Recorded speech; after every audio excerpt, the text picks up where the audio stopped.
así lo hicieron. Trajeron al viejo, quizás lindando ya los 70 años, porque yo apenas tengo 68, cuando llego a los 70 hablamos de ser viejo. Así que lo tiene, él lo aloja en su casa, lo tiene ahí el viejo. Viene la época de la primavera y comienzan a sembrar el jardín. Y el papá, eso lo ha hecho toda la vida. Y el viejo diseñó algo y empezó a trabajar ese jardín emocionado porque sus hijos lo habían traído. Él que sabe a conciencia, si acaso pues tiene conciencia, todas las cosas. Y entonces mientras están allí trabajando en su momento, se acuerda del psiquiatra y comienza a decirle al viejo: viejo, tú no te acuerdas cuando yo tenía tantos años, me hiciste una vez me negaste la comida, le pegaste a mi mamá, a mi hermana mayor. Y dice que el viejo pidió: bueno, vamos a sentarnos. Y ahí él comenzó, y le tenía una lista largota. Y el papá le dijo: mira, la verdad es que yo no me acuerdo nada de eso, vamos a seguir trabajando. Y guardó eso en su corazón. Pero esa semana él leyó en el libro. Y al leer esa lección se puso de rodillas, porque solamente hay una recomendación ahí: perdona. Si no logras perdonar, los verdugos del pasado te van a acechar y hacerte infeliz. Entonces él perdonó y ahí estaba feliz delante de nosotros. El triunfo no se hizo esperar sobre aquella vida de derrota. Vino entonces la victoria. Hermanos, que Dios nos ayude. Entonces enfrente sus derrotas con la confianza en el Señor y las personas que lo apoyan.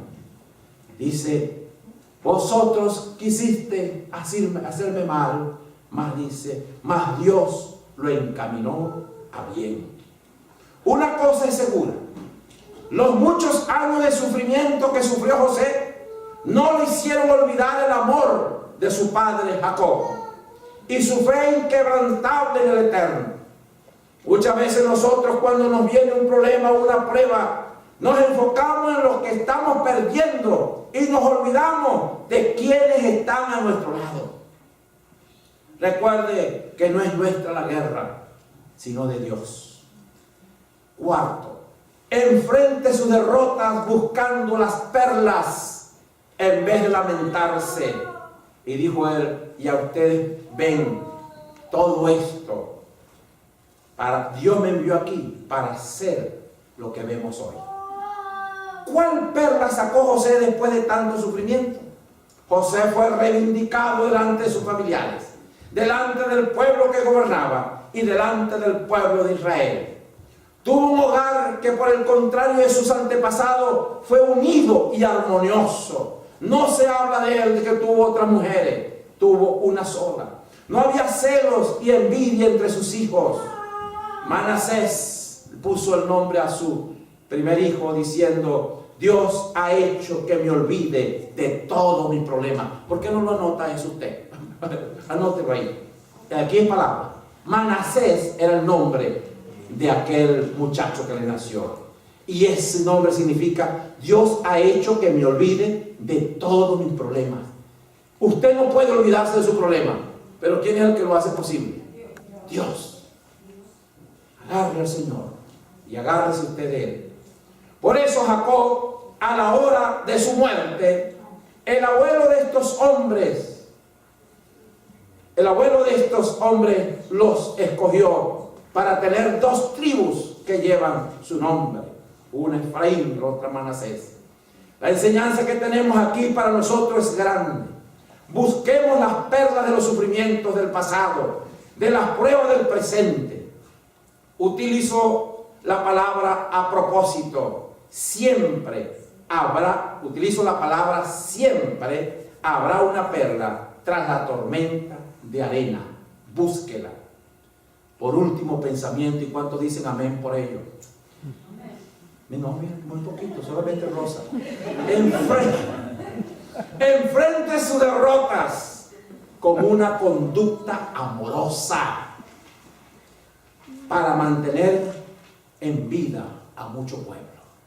Es decir, soy útil y en el nombre de Dios nadie me va a sacar de aquí.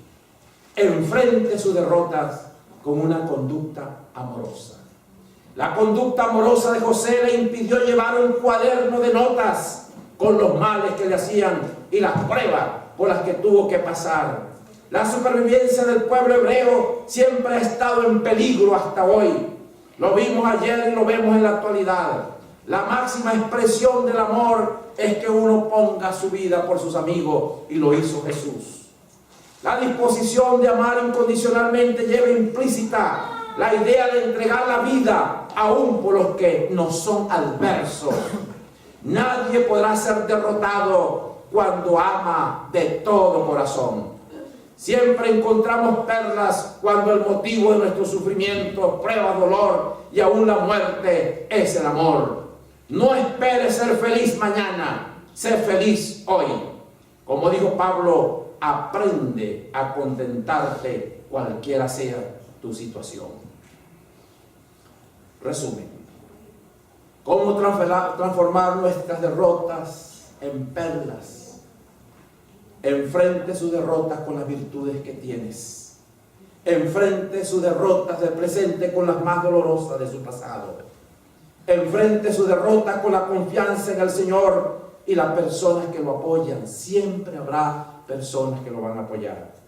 Enfrente su derrota buscando las perlas en vez de lamentarse. Enfrente sus derrotas con una conducta amorosa. En el nombre de Dios, tenga un sueño. Yo seré la persona que Dios quiere que yo sea, para su honra y su gloria.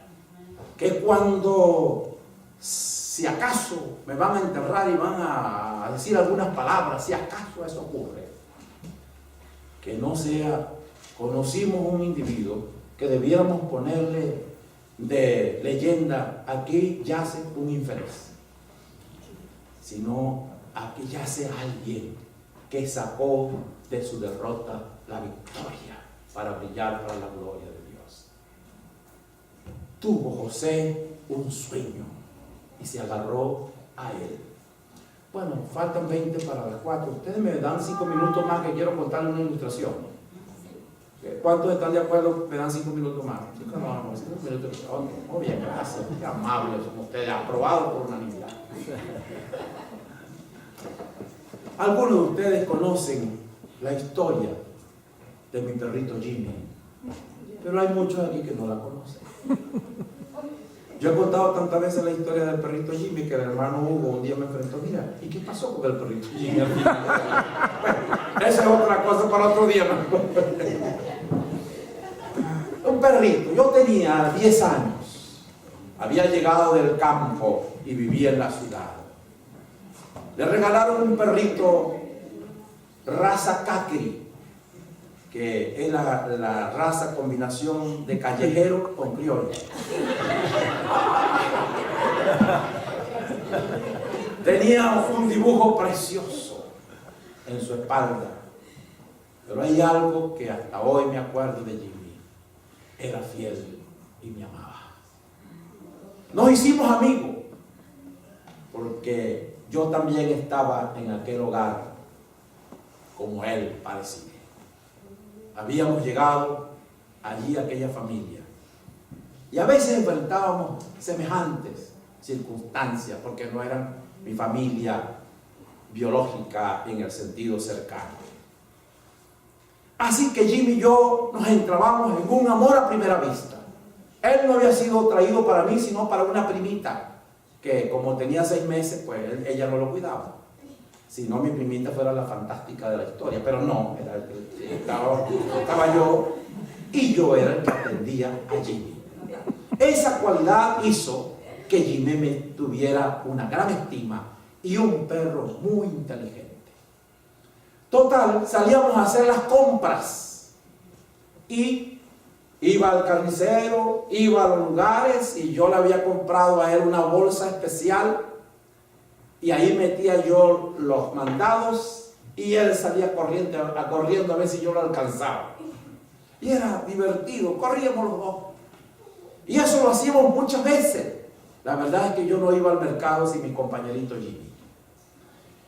Bueno, se mudó un señor italiano al barrio donde nosotros estábamos, y entre sus pertenencias trajo un perro bulldog, grandote. Yo no lo había visto al bulldog, pero el señor italiano lo sacaba a pasear cuando yo iba a hacer las compras. Bueno, de repente venimos corriendo como todos los días. Y ustedes saben que yo no soy exagerado. Pero cuando estábamos dando la vuelta ahí a la esquina, el perro bulldog del tamaño de un burro salió.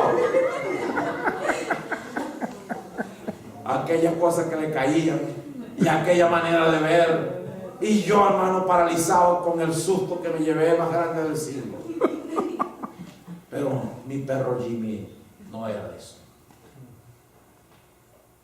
No era la importancia de la lucha que él tenía que hacer, sino que en su ser, él era la lucha misma. Yo no lo había conocido esa faceta nunca. En el momento que el perro fue hacia mí, quizás a saludarme nada más, pero el lenguaje perruno que leyó mi querido Jimmy no fue el lenguaje que yo leí. Yo leí el que me viene a comer, hermano. El señor italiano le hablaba al perro grandote, y de repente, hermanos, Jimmy tiró de su boca lo que llevaba y sacó su diente y se fue contra el bulldog. El italiano dijo: yo no respondo por ese perrito. Muy bien, yo también estaba preocupado. Digo, va a matar al perro y me va a matar a mí, y el italiano no va a hacer nada. Pero hermano, empezaron a dar vueltas. Yo no veía sino vuelta y vuelta y vuelta y diente y diente y diente. Y yo paralizado allí. Y de repente el señor italiano dijo: dile a tu perro que deje a mi perro porque me lo está matando. ¿Qué había hecho Jimmy? Se agarró del poquito rabo que tenía el señor bulldog, y cada vuelta que daba para quitárselo estaba pegado. No se aflojó de allí. Los dientes los tenía bien aferrados y el bulldog no podía hacer nada. Y así que vimos al final exhausto el bulldog y mi Jimmy recibiendo la orden que yo le daba que dejara al pobre perro. Levanté a mi Jimmy, busqué mi bolsita y el italiano me preguntó: ¿a qué hora que ustedes salen? Porque no lo saco nunca hasta ahora. Hermano, gloria a Dios. Las perlas, hasta hoy en día de esa escena ha sido para mí una bendición recordarme. Debo aferrarme a algo que me ha dicho el Señor, que debo llevarlo para su honra y la gloria, como mi perro. Nadie, y si es el diablo que se atraviesa, lo guardo aunque sea por el rabo, pero no me va a alejar. Dios quiere hacer algo grande para su honra y gloria, y aquí yo estoy para transformar justamente los sufrimientos y perlas para la gloria de Dios. Vamos a estar de pie. No, después recuerden. Bueno, ábrese con Hugo, que él sabe la historia final.